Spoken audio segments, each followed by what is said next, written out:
The winter of Please come 1887 home. carved its way across the Montana Territory with merciless precision, leaving desperation in its wake like scattered bones across the frozen prairie. Snow fell in relentless curtains, burying hope beneath layers of white that seemed to stretch on forever.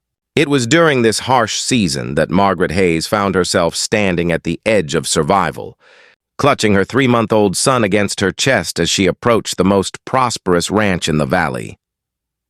Her husband had died in a mining accident 2 months earlier, leaving her with nothing but debt and a baby whose cries echoed her own hunger. The company had taken their small cabin to settle what was owed, and Margaret had been living in an abandoned soddy on the outskirts of town, burning furniture for warmth and watching her milk dry up as her own body consumed itself to keep going.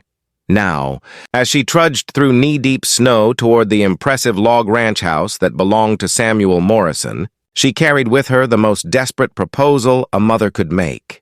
Her baby boy, William, was wrapped in the only blanket she had left, his tiny face pale but peaceful in sleep. At 8 years old, her son Jacob walked beside her, his blonde hair visible beneath a knitted cap that had seen better days, his small hand gripping hers with the understanding that something momentous was about to happen.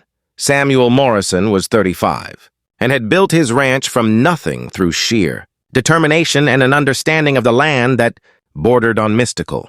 He stood 6 feet tall with dark hair and eyes that seemed to see straight through to a person's soul. The townspeople respected him, some feared him, and all knew him to be a man of few words but decisive action. He had never married, though not for lack of opportunity.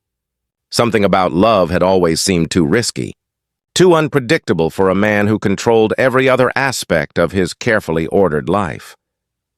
Margaret's boots crunched through the snow as she climbed the wooden steps to his porch, each step feeling like a betrayal of everything she had believed about motherhood. But love sometimes meant letting go, and she loved her boys too much to watch them starve. She knocked on the heavy wooden door with a trembling hand, her breath forming clouds in the bitter air. Jacob pressed closer to her side, sensing her fear even if he didn't understand its source. The door opened to reveal Samuel Morrison himself, still dressed in his work clothes despite the late hour. His dark eyes took in the scene before him.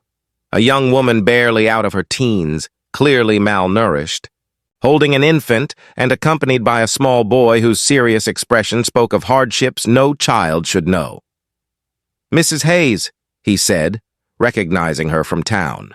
His voice was deep and careful, neither welcoming nor dismissive. "Mr. Morrison," Margaret began, her voice catching. She had practiced these words during the long walk through the snow, but now they seemed to stick in her throat like stones. "I need to speak with you about a matter of great importance." Samuel stepped aside without a word, gesturing them into the warmth of his home. The interior was simple but well-appointed, with a massive stone fireplace that filled the main room with blessed heat. Margaret felt Jacob's hand relax in hers, as warmth began to penetrate their frozen bones. "Sit," Samuel said, indicating chairs near the fire. "You look half frozen." Margaret settled into the offered chair, adjusting baby William in her arms. Jacob stood beside her, his wide blue eyes taking in the comfortable surroundings with the careful assessment of a child who had learned not to expect comfort. Samuel poured coffee from a pot that sat warming on the hearth and handed Margaret a steaming cup. The kindness of the gesture made her eyes burn with unshed tears. "Now then," Samuel said, settling into his own chair, "what brings you out in weather like this?" Margaret took a sip of the coffee, letting its warmth travel through her before she found the courage to speak. "Mr. Morrison, I find myself in circumstances that no mother should face. My husband's death left us with nothing, and winter has been harder than I anticipated." Samuel nodded, his expression remaining neutral as he waited for her to continue. "I have 2 sons," Margaret went on, her voice growing steadier. "Jacob here and baby William. They deserve better than what I can provide for them now."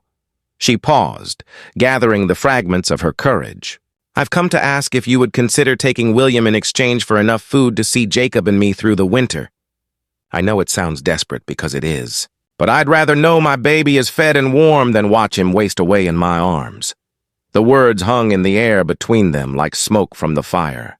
Jacob's hand tightened on Margaret's shoulder, and she saw understanding dawn in his young eyes. Samuel's expression didn't change, but something shifted in the set of his shoulders. "You want to trade your baby for food," Samuel said quietly. "I want to save my baby's life," Margaret corrected, her voice stronger now that the worst was spoken. "And Jacob's too. I'm not asking for charity, Mr. Morrison. I'm asking for a bargain that might benefit us all. You have the means to care for a child, and William would want for nothing here." Samuel looked at the baby in her arms, studying the tiny face with an intensity that made Margaret's heart race. William stirred in his sleep, his small fist breaking free of the blanket to wave in the air before settling again. "And you think you could walk away from him?" Samuel asked, his voice carrying no judgment, only curiosity. Margaret's composure finally cracked. Tears spilled down her cheeks as she shook her head. "I don't think I could. But I think I have to try, because the alternative is losing him anyway, just slower and more painful." Samuel was quiet for a long moment, his gaze moving from the baby to Jacob to Margaret herself. The fire crackled in the silence, and outside the wind howled like a living thing seeking entrance.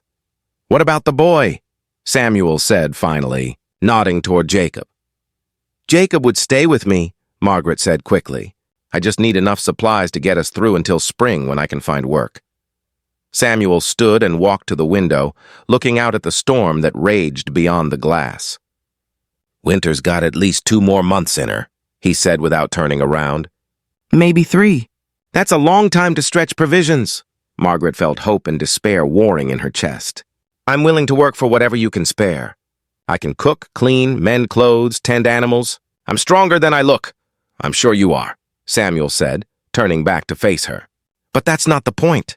He returned to his chair and leaned forward, his elbows resting on his knees. "Mrs. Hayes, I've been watching this valley struggle through hard times before. I've seen families torn apart by circumstances beyond their control, and I've learned something important about the nature of family." Margaret held her breath. "Afraid to hope and afraid not to. A family isn't meant to be divided," Samuel continued. "Not by poverty, not by hardship, not by well-meaning arrangements that tear at the heart of what matters most." He reached out slowly and touched one of William's tiny hands. The baby's fingers curled around his thumb with instinctive trust. "So here's what I propose," Samuel said, his voice gentler than Margaret had ever heard it. "You and both boys move into the house here on the ranch. You'll earn your keep by helping with the household management, and the boys will grow up learning the land and the work that comes with it. In the spring, if you want to make other arrangements, we'll discuss it then." Margaret stared at him, certain she had misunderstood. "You mean all of us together? I mean, you don't split up a family to save it," Samuel said firmly. "That's not saving anything at all." Jacob stepped forward, his young voice piping up for the first time. "Would we really get to stay together?" Samuel looked at the boy with something approaching a smile. "Son, I suspect we're all going to need each other more than we know. This ranch is big enough for a family, and it's been quiet too long." Margaret felt tears flowing freely now, but they were tears of relief rather than despair. "Mr. Morrison, I don't know how to thank you. Start by calling me Samuel," he said, standing up, "and finish by making this place feel like a home instead of just a house." Over the following days, Margaret and her sons settled into the rhythm of ranch life with surprising ease. Samuel had prepared rooms for them in the main house, giving Jacob a small bedroom under the eaves and setting up a nursery for William adjacent to Margaret's own room. The house, which had felt empty and echoing for so long, began to fill with the sounds of family life. Jacob's laughter as he helped with simple chores, William's contented babbling, and Margaret's voice humming lullabies as she worked. Samuel found himself watching them with a mixture of wonder and protectiveness he had never experienced before. Margaret proved to be as capable as she had claimed, managing the household with efficient grace while somehow making everything feel warmer and more welcoming. She cooked meals that filled the house with delicious aromas, mended clothes with tiny, perfect stitches, and brought order to spaces that had been functional but cold. Jacob threw himself into ranch life with the enthusiasm of a boy who had been given a second chance at childhood.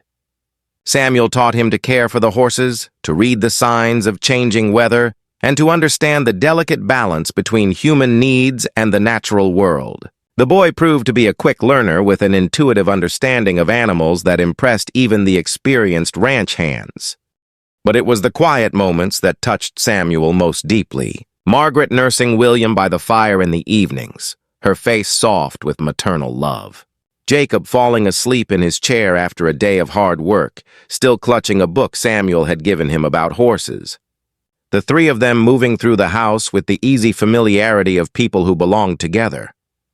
One evening in early February, as snow continued to fall steadily outside, Samuel found himself alone with Margaret in the main room. William was sleeping peacefully in his cradle, and Jacob had gone to bed after listening to Margaret read from a collection of adventure stories. "I never thanked you properly," Margaret said quietly, looking up from the sewing in her lap. "For what?" Samuel asked, though he suspected he knew. "For understanding that keeping us together was more important than the practical arrangement I proposed. I was so desperate I couldn't see past my own fear." Samuel set down the ledger he had been reviewing and considered his words carefully. "I lost my own family when I was not much older than Jacob. My parents died in a wagon accident, and my sister and I were separated. She went to relatives back east, and I ended up working for whoever would take me. We wrote letters for a while, but eventually we lost touch." Margaret's hands stilled on her sewing. "I'm sorry." "That must have been terrible." "It was," Samuel said simply.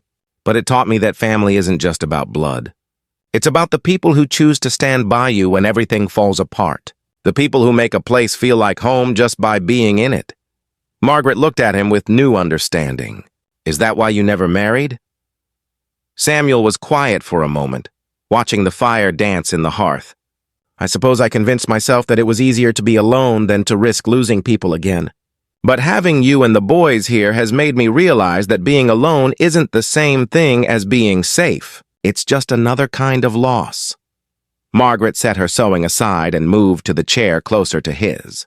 "Samuel, what we have here, this arrangement, it's more than I ever hoped for. But I need to know what you expect from it. From me."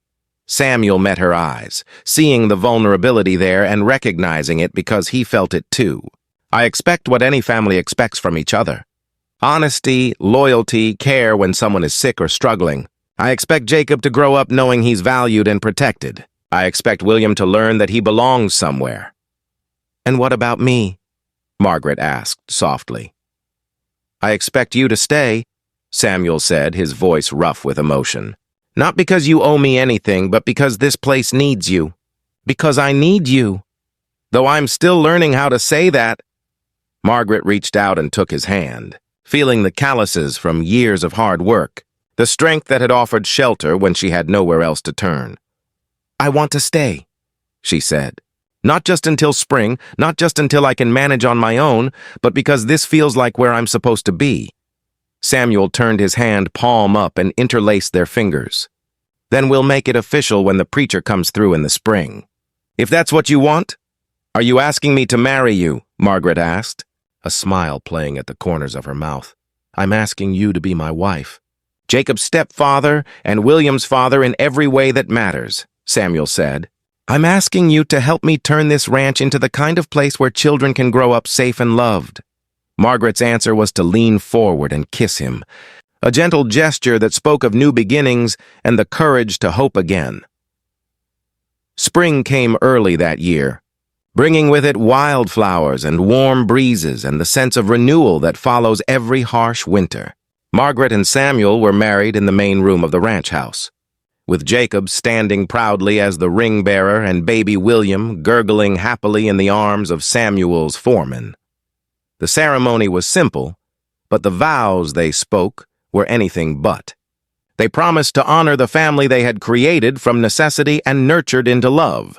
They promised to raise Jacob and William as their own, to give them the security of knowing they belonged somewhere and to someone, Jacob, now calling Samuel Papa with the ease of a child who had found his place in the world, helped his new father expand the ranch house to accommodate their growing family. William took his first steps in the main room where his mother had once begged to trade him for bread, surrounded by people who loved him unconditionally.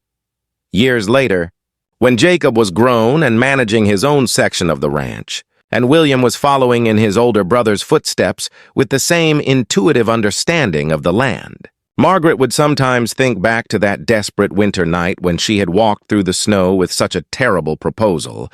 She had thought she was giving up her son to save him.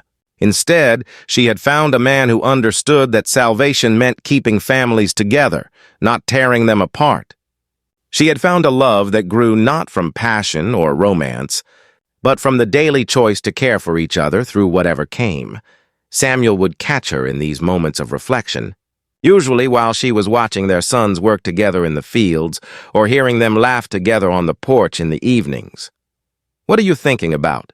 he would ask, slipping his arms around her from behind. "I'm thinking about how different things might have been," she would say, leaning back against his chest. "How close I came to making the biggest mistake of my life." "You didn't make a mistake," Samuel would remind her. "You made the bravest choice you could with the information you had. You were willing to sacrifice your own heart to save your children's lives. But you saw a better way," Margaret would say, turning in his arms to face him. "We found a better way," Samuel would correct. Together, and it was true. Together they had built something neither of them could have imagined alone, a family forged not by blood or convenience, but by the conscious decision to choose love over fear, hope over despair, and togetherness over the safety of solitude. The ranch prospered under their joint care, becoming known throughout the territory not just for its successful cattle operation, but for the warmth and hospitality that greeted every visitor. Margaret's garden produced vegetables that fed not only their own family, but also neighbors who fell on hard times. Samuel's reputation for fairness and generosity drew the best workers in the region, men who stayed not just for good wages, but for the sense of belonging that pervaded the place. Jacob grew into a man who combined his stepfather's practical wisdom with his mother's compassionate heart. He married a schoolteacher from town and built his own house on the eastern section of the ranch, close enough to help with the work, but far enough to establish his independence. His children would grow up knowing that love could create families just as surely as blood could. William inherited his father's gift for understanding, horses and his mother's ability to make everyone around him feel valued and welcome. He expanded the ranch's operations to include horse breeding, developing a reputation for animals that were not only beautiful and strong, but also gentle and intelligent. But perhaps the most lasting legacy of that desperate winter night was the understanding that had grown from it, that families are not defined by the circumstances of their creation, but by the love that sustains them, the choices that protect them, and the daily commitment to stand together against whatever challenges arise. Margaret never forgot the desperation that had driven her to Samuel's door that night, but she learned to see it not as a moment of weakness, but as the first step toward a strength she had never known she possessed. The strength to accept help when it was offered, to trust in the goodness of others, and to believe that even in the darkest moments, hope could still be found. Samuel never spoke of his decision to take in the whole family as particularly generous or unusual. To him, it had simply been the obvious choice, the only one that made sense when faced with the alternative of dividing people who belonged together. But his actions that night became legend in the territory, inspiring other acts of kindness and creating a legacy of compassion that would endure for generations. And so a woman's desperate proposal to trade her baby for bread became instead the foundation of a love story that proved families could be chosen, homes could be built on kindness, and the most profound connections could grow from the simplest act of recognizing that some things are too precious to be traded away, no matter how desperate the circumstances might seem. In the end, Samuel Morrison had been right about one thing: a family isn't meant to be divided. Not by poverty, not by hardship, not by fear. The greatest gifts in life are the ones that come complete, whole, and ready to be treasured exactly as they are. If this story touched your heart and reminded you of the power of compassion, family, and second chances, I would be deeply grateful if you could take a moment to like this video and share it with someone who might need to hear this message of hope today. Your support helps these stories reach others who may be walking through their own difficult seasons, showing them that sometimes the most beautiful beginnings come from the most challenging moments. And if you'd like to join our community of people who believe in the transformative power of love and kindness, please consider subscribing. Together, we can continue sharing stories that remind us of the goodness that exists in the world and the families that can be created when hearts choose compassion over fear.